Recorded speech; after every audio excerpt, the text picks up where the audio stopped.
منم قال نفقر حاتيته يا أيت أبينن كلنا والدين زدلياني زفقراني إن حر عزب لكن كوينو أفكاري غن نمنتاي كومو خمزب لكن ساينس انتاي كمزولو بدرجة أتحساسبو أبي كم زغم لمتا أي رسعكم فتوات غاتلتين كواب سلام مزاقم لو ما تحزلكم زمزاقم مدب جما مدب انتاي تمخرون الزبل حنت حافتي صحافة اللي حصر زبالت جن كبد زبالت زانتا يحزلكم مزيح كم تقول جزء أنا إذا زانت أبيهم سوداخو حسابي ككافلاي نسخاتكمون زانت أسمعكم سوداخم كم تلمود حسابكم من مخرجكم من أبكم عند نختصفروا لا أغدي ما بتحتنا كلا بوكم يفوتوا نبزنا إذا حفتنا زانت أقبلكم لايك سبسكرايب مقباري ترسعوا سناي مكتتال زاني إذا حفتنا زانتا كم زيات بال أبي واي سلام كي بزحترة في وللي طعمية زاد نركز فتوكي قصل اللوز عن بيتي يغني لي زحفتي طعمية زي مسجن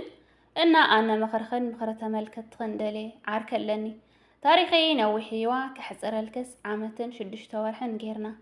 أنا بطعم يزفكرو زي نسو ودزلو أي مثلن بدك ما قوني آتيو أي تفاليطني بهرياتو أي عزو نيرة نخنياتو بدك ما قوني مزيو بلبيكس كعزفكرو قلت غيرو بهرياتو أي فالطني اتو زفلطو بهري كالئيو زنبره إنا كل زبلني زقبرلو أي عنقفون كخوري أيدليون كل دليتو سلزمال اللجن نعيقون بقى أنا معتي دلياني أكلا نفقري حاتيتاتني أكلا أيدليكي إليا أكلا كغلدي لي حاتيتياس الشيلاتني أكلس كتشكر بقى كل جزيكم يبلني أنا صدق ما دلاي زي بالله يقبرني قدف انتبلكو أبيني وأنا كنت مخرن زدلي أنا انت تجاجي يكرتا يبلو نسو انت تجاجيو يكرتا يبلنن بقى أنا يكرتا كبلو زبيني موت انت بلا يكرتا يطيغني ولا كل تسومو نصنا مسنافق قوو أنا يكرتا نتعارق يبلو موصيت آفو أنا قوال انت دليا أيسئنان تبل زربايا أنا لبام بسالية ما نمي مسكر اللي بلبوناي ناتك طفقاتي يبلني أنا دي بدلنيا انت بسروك قبر ولا ورح انت نغصر يكرتا يبلن أنا لومي مريروني اسكي أما خورني زبلي زانتا بزقات أمي تذكروا خوينكم قد مستوسنا أوارح عند حافتي أو كومنت ديابو في تصحيفات اللي تزي تقاقي أو كومنتي مثلني فيديو سريح الله نيرة زانتا استفالا لي ولا يكون قن زي مساسل النقر تودي كل جزي لك عفام زخ السمعو وزانحكم نسو تدلعي تفكار خمزخوانا نمان نمقوال حاتيتو الشيخ تولو تخيل عينة تود خمزخوانا بطعم تعبيتنيا بطعم هلخنيا بقى نسو تجاجيو يغرت حتى لك عم زخ سمعو وزانحكم نسا تجاجيون يغرت حتى نسا دلاي نسو تدلاي خمزخوانا نسو زخبر نسا زتحت زحسر واقع زلو أقوال نسيتي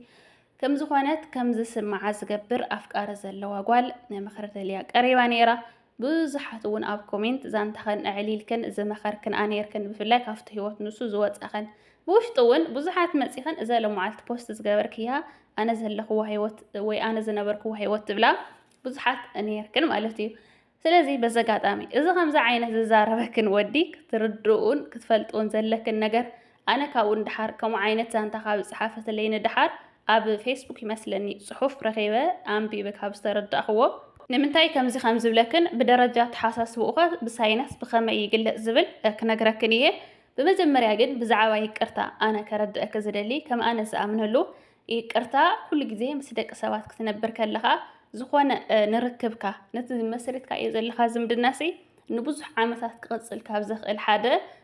عبي مسارح أيو إلي يزامن مالت نحنا دق سوات كل جزء نجاجينا مسدك سوات زمدنا نحر أجمير ناسي بزي جيجا نبوزح عامتات وين نبوزح حوارحس كنت أن حين خيلن إلى يزامن ملحسنا عنكف يجاجا إيدنا عنكف يخيل وي بإيدنا نجاجا نخيل بقرنا نجاجا نخيل بستفعل اللي جات أمي فلقنا كيف فلقنا نتمسانا زلو نتمسو زمدنا مسرتنا اللو زلنا سبسي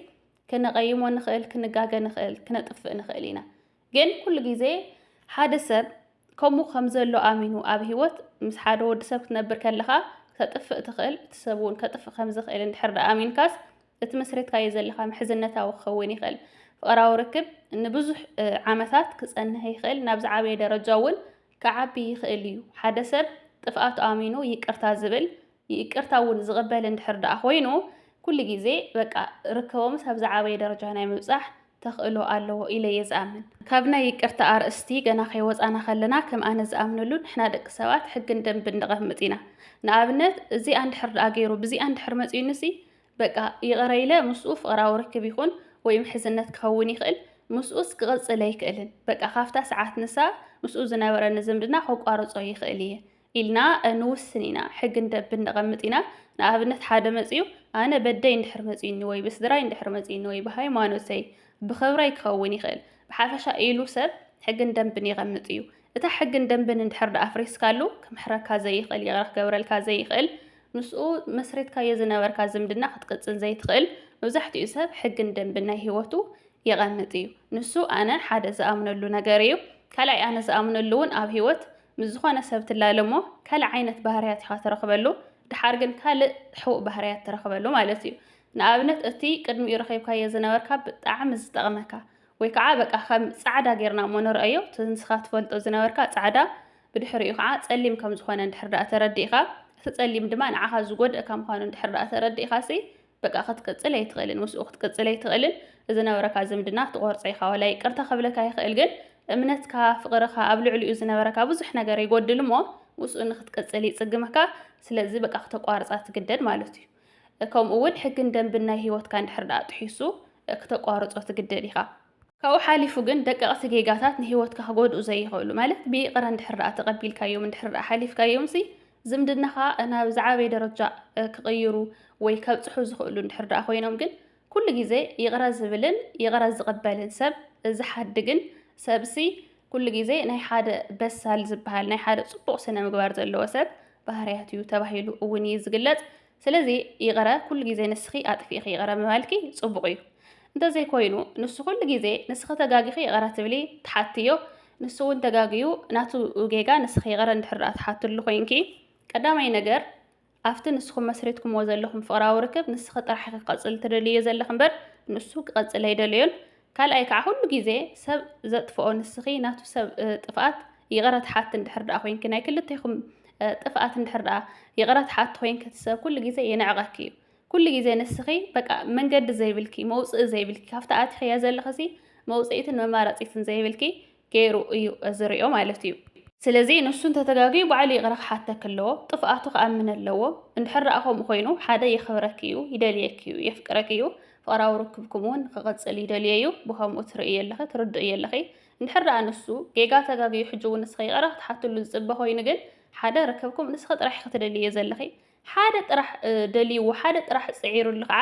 ንቑሩብ ግዜ ጥራሕ እዩ ክኸይድ ዝኽእል እምበር ድሕሪ ቁሩብ ግዜ ይቋረፅ እዩ ቀፃልነት ኣይብሉን ብዙሕ ዋጋ ምስ ከፈልኪ ብዙሕ መስዋእቲ ምስ ከፈልኪ ንስኺ ንባዕሉ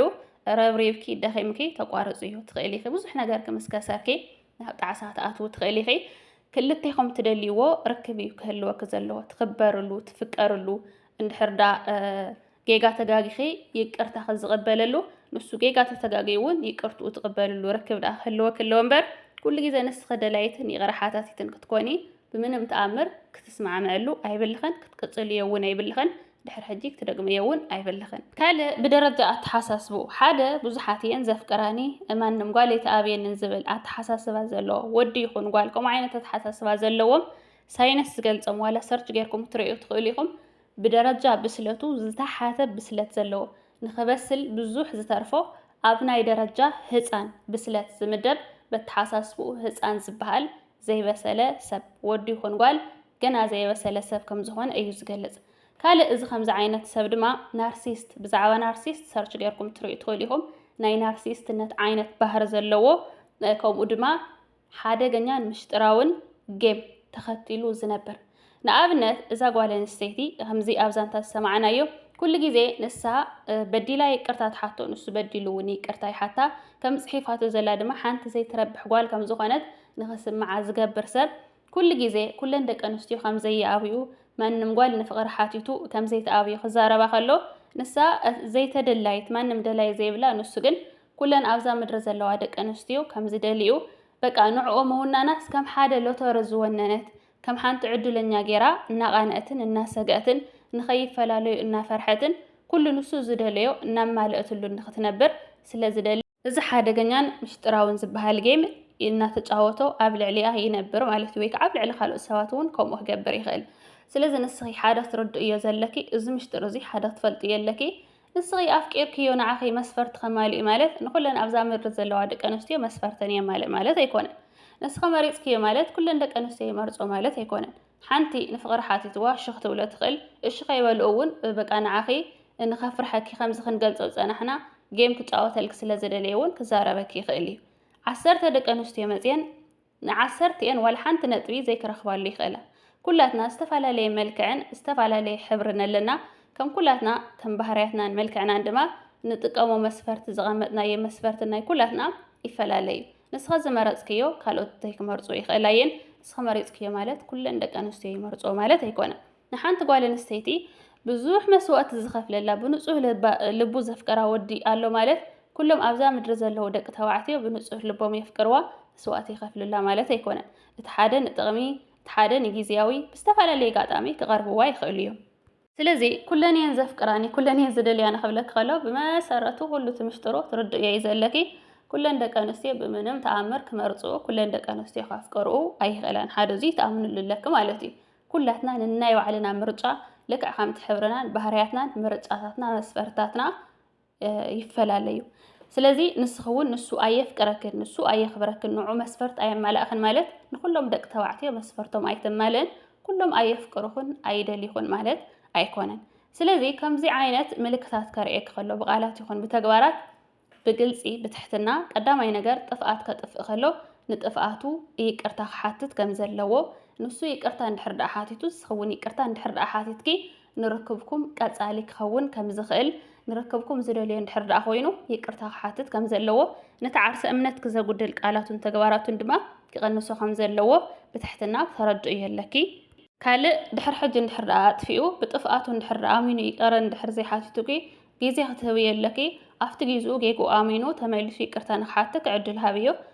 ሰሙናት ፀኒሑ ወርሒ ፀኒሑ ተመሊሱ ይቅርታ እንድሕር ዘይሓቲቱኪ ግን ነታ ረከብኩም ንስኺ ጥራሕ ክትደልያ ዘለኺ ንሱ ኣይደልያን ኣየፍቅረክን ኣየኽብረክን ማለት እዩ ግዜ ሂብክዮ ዘፍቅረኪ ዘኽብረኪ ኮይኑ ንርክብኩም ዝደልየ ኮይኑ እንድሕር ዳኣ ተመሊሱ ይቅርታ ሓቲትኩም ወርክብኩም ቀፂልኩም ግን ባህርያቱ ጌጉ ኣሚኑ እንድሕር ዳኣ ተቐይሩ ግን ትቐፅሊ ተዘይኮይኑ ግን ነብስኺ ክተኽበሪ ኣብ ዘይትኽበርሉ ኣብ ዘይትፍቀርሉ ዋጋ ነብስኺ ኣብ ዝወደቐ ደረጃ ኣብ ዝኾነሉ ርክብ ብምንም ተኣምር ክትቀፅሊ ኣይብልኽን ኩሉ ዝኽፈል መስዋእቲ ከፊልኪ ካብቲ ዘለኽዮ ርክብ ክተቋርፅ እዩ ክትወፅእ እዩ ዘለኪ መጀመርያ ግን ባዕሉ ግዜ ወሲዱ ንክቕየር ባህርያቱ ንኸስተኻኸል ካብ ስምዒት ወፂኺ ብትሕትና ተረድኡ የለኪ ዕድል ትብ የለኪ ትዕድል ተዘይተጠቒሙሉ ግን በቃ ካብ ዝርክብ እዚ እንዳትወፅእ ኢለየ ኣነ ከመኽረኪ ዝደሊ ካልኦት እውን ከመኽርኹሞ ብምኽሮም ክጥቀመሉ ተስፋ ይገብር ንሎማዓልቲ ዝነበረትና ፃንሒት እዚኣ እያ ትመስል ኣብ ቀፃሊ ቪድዮ ክስካዕ ንራኸብ ሰሰናይ ንዓኹም ባይ ባይ